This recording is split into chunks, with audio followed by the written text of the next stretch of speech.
जय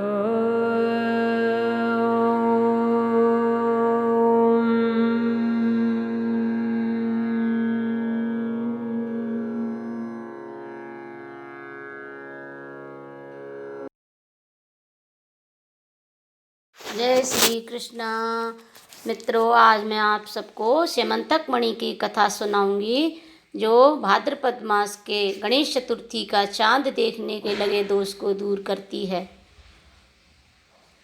श्री सुखदेव जी कहते हैं, परीक्षित, सत्राजित ने श्री कृष्ण को झूठा कलंक लगाया था। फिर उस अपराध का मार्जन करने के लिए उसने स्वयं स्यमंतक मणि सहित अपनी कन्या सत्यभामा भगवान श्री कृष्ण को सौंप दी। राजा परीक्षित ने पूछा, भगवान, सत्राजित ने भगवान श्री कृष्ण का क्या अपराध किया था? उसे स्यमंतक मणि कहाँ से मिली और उसने अपनी कन्या उन्हें क्यों दी? श्री सुखदेव जी ने कहा, परीक्षित, सत्राजित भगवान सूर्य का बहुत बड़ा भक्त था। वे उसकी भक्ति से प्रसन्न होकर उसके बहुत बड़े मित्र बन गए थे। सूर्य भगवान ने ही प्रसन्न होकर बड़े प्रेम से उसे स्यमंतक मणि दी थी। सत्राजित उस मणि को गले में धारण कर ऐसा चमकने लगा मानो वह सूर्य ही हो। परीक्षित, जब सत्राजित द्वारका में आया तब अत्यंत तेजस्विता के कारण लोग उसे पहचान ना सके। दूर से ही उसे देखकर लोगों की आंखें उसके तेज से चौंधियाँ आ गईं। लोगों ने समझा कि कदाचित स्वयं भगवान सूर्य आ रहे हैं। उन लोगों ने भगवान के पास आकर उन्हें इस बात की सूचना दी। उस समय भगवान श्री कृष्ण चौसर खेल रहे थे। लोगों ने कहा, शंख चक्र गदाधारी नारायण, कमल नयन दामोदर, यदुवंश शिरोमणि गोविंद, आपको नमस्कार है। जगदीश्वर, देखिए, अपनी चमकीली किरणों से लोगों के नेत्रों को चौंधियाते हुए प्रचंड रश्मि भगवान सूर्य आपका दर्शन करने आ रहे हैं। प्रभु, सभी श्रेष्ठ देवता त्रिलोकी में आपकी प्राप्ति का मार्ग ढूंढते रहते हैं, किंतु उसे पाते नहीं। आज आपको यदुवंश में छिपा हुआ जानकर स्वयं सूर्य नारायण आपका दर्शन करने आ रहे हैं। श्री सुखदेव जी कहते हैं, परीक्षित, अनजान पुरुषों की यह बात सुनकर कमल नयन भगवान श्री कृष्ण हंसने लगे। उन्होंने कहा, अरे, ये सूर्यदेव नहीं है, यह तो सत्राजित है, जो मणि के कारण इतना चमक रहा है। इसके बाद सत्राजित अपने समृद्ध घर में चला आया। घर पर उसके शुभागमन के उपलक्ष्य में मंगल उत्सव मनाया जा रहा था।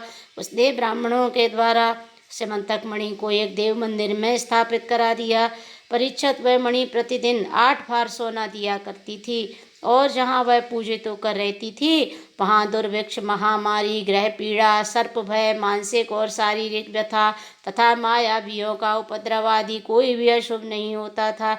एक बार भगवान श्री कृष्ण ने प्रसंगवश कहा, सत्राजित, तुम अपनी मणि राजा उग्रसेन को दे दो। परंतु वह इतना अर्थलोलुप लोभी था कि भगवान की आज्ञा का उल्लंघन होगा इसका कुछ भी विचार न करके उसे अस्वीकार कर दिया। एक दिन सत्राजित के भाई प्रसेन ने उस पर प्रकाशमयी मणि को अपने गले में धारण कर लिया और वह घोड़े पर सवार होकर शिकार खेलने वन में चला गया। वहाँ एक सिंह ने घोड़े सहित प्रसेन को मार डाला और उस मणि को छीन लिया। वह भी पर्वत की गुफा में प्रवेश कर ही रहा था कि मणि के लिए ऋक्षराज जाम्बान ने उसे मार डाला। उन्होंने वह मणि अपनी गुफा में ले जाकर बच्चे को खेलने के लिए दे दी। अपने भाई प्रसेन के ना लौटने से उसके भाई सत्राजित को बड़ा दुख हुआ। वह कहने लगा, बहुत संभव है श्री कृष्ण ने मेरे भाई को मार डाला हो, क्योंकि वह मणि गले में डालकर वन में गया था। सत्राजित की यह बात सुनकर लोग आपस में कानाफूसी करने लगे। जब भगवान श्री कृष्ण ने सुना कि यह कलंक का टीका मेरे ही सिर लगाया गया है, तब वे उसे धो बहाने के उद्देश्य से नगर के कुछ सभ्य पुरुषों को साथ लेकर प्रसेन को ढूंढने वन में गए। वहाँ खोजते खोजते लोगों ने देखा कि घोर जंगल में सिंह ने प्रसेन और उसके घोड़े को मार डाला है। जब वे लोग सिंह के पैरों का चिन्ह देखते हुए आगे बढ़े, तब उन लोगों ने यह भी देखा कि पर्वत पर रीछ ने सिंह को भी मार डाला है। भगवान श्री कृष्ण ने सब लोगों को बाहर ही बिठा दिया और अकेले ही घोर अंधकार से भरी हुई ऋक्षराज की भयंकर गुफा में प्रवेश किया। भगवान ने वहां जाकर देखा कि श्रेष्ठ मणि स्यमंतक को बच्चों का खिलौना बना दिया गया है। वे उसे हर लेने की इच्छा से बच्चे के पास जा खड़ा हुए। उस गुफा में एक अपरिचित मनुष्य को देखकर बच्चे की धाय भयभीत की भांति चिल्ला उठी। उसकी चिल्लाहट सुनकर परम बली ऋक्षराज जाम्बान क्रोधित होकर वहां दौड़ आए। परीक्षित, जामवान उस समय कुपित हो रहे थे। उन्हें भगवान की महिमा, उनके प्रभाव का पता न चला। उन्होंने उन्हें एक साधारण मनुष्य समझ लिया और वे अपने स्वामी भगवान श्री कृष्ण से युद्ध करने लगे। जिस प्रकार मांस के लिए दो बाज आपस में लड़ते हैं, वैसे ही विजयाविलासी भगवान श्री कृष्ण और जामवान आपस में घमासान युद्ध करने लगे। पहले तो उन्होंने अस्त्र शस्त्रों का प्रहार किया, फिर शिलाओं का, तत्पश्चात वे वृक्ष उखाड़कर एक दूसरे पर फेंकने लगे। अंत में उन्होंने बाहु युद्ध होने लगा। परीक्षित, वज्र प्रहार के समान कठोर घूंसों से आपस में वे 28 दिन तक बिना विश्राम किए रात दिन लड़ते रहे। अंत में भगवान श्री कृष्ण के घूंसों की चोट से जामवान के शरीर की एक एक गांठ टूट फूट गई। उत्साह जाता रहा, शरीर पसीने से लथपथ हो गया। तब उन्होंने अत्यंत विस्मित चकित होकर भगवान श्री कृष्ण से कहा, प्रभु, मैं जान गया आप ही समस्त प्राणियों के स्वामी, रक्षक, पुराण पुरुष भगवान विष्णु हैं। आप ही सबके प्राण, इंद्रिय बल, मनोबल और शरीर बल हैं। आप विश्व के रचयिता, ब्रह्मा आदि को भी बनाने वाले हैं। बनाए हुए पदार्थों में भी सत्ता रूप से आप ही विराजमान हैं। काल के जितने भी अवयव हैं, उनके नियामक परम काल आप ही हैं। और शरीर भेद से भिन्न भिन्न प्रतीयमान अंतरात्माओं के परमात्मा भी आप ही हैं।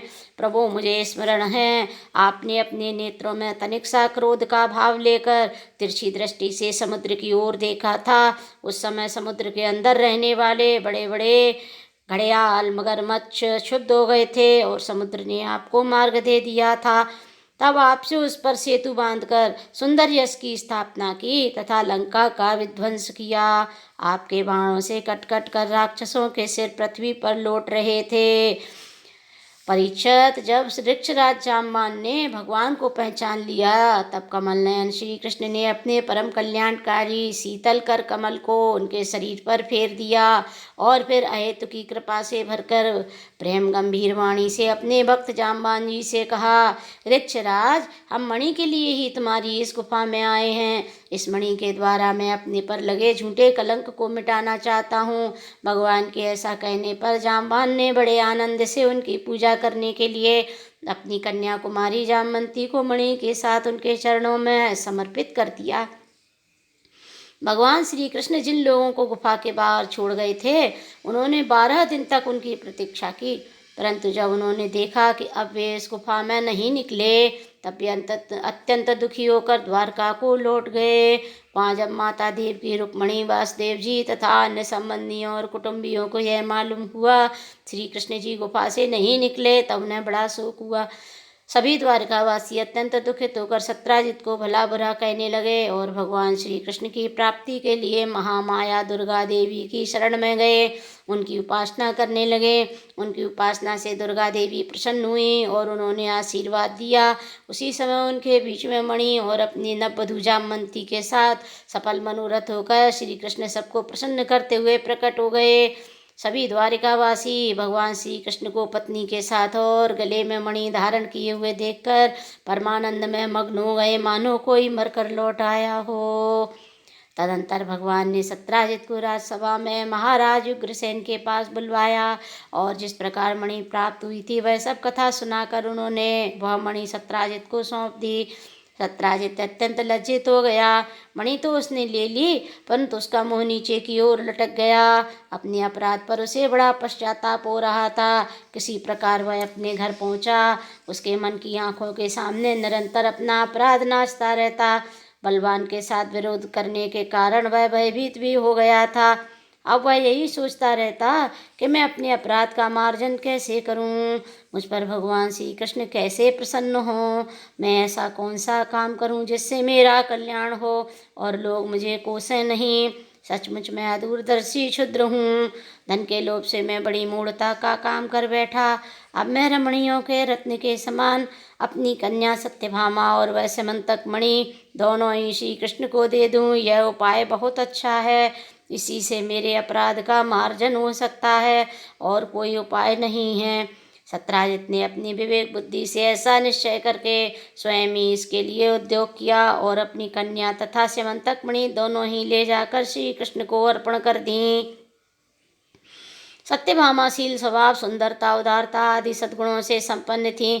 बहुत से लोग चाहते थे कि सत्यभामा हमें मिलें और उन लोगों ने उन्हें मांगा भी था, परंतु अब भगवान श्री कृष्ण ने विधि पूर्वक उनका पाणी ग्रहण किया। परीक्षित, भगवान श्री कृष्ण ने सत्राजित से कहा, हम समंतक मणि ना लेंगे। आप सूर्य भगवान के भक्त हैं, इसलिए वह आपके ही पास रहे। हम तो केवल उसके फल के अर्थात उससे निकले हुए सोने के अधिकारी हैं, वही आप हमें दे दिया करें। जय श्री कृष्णा।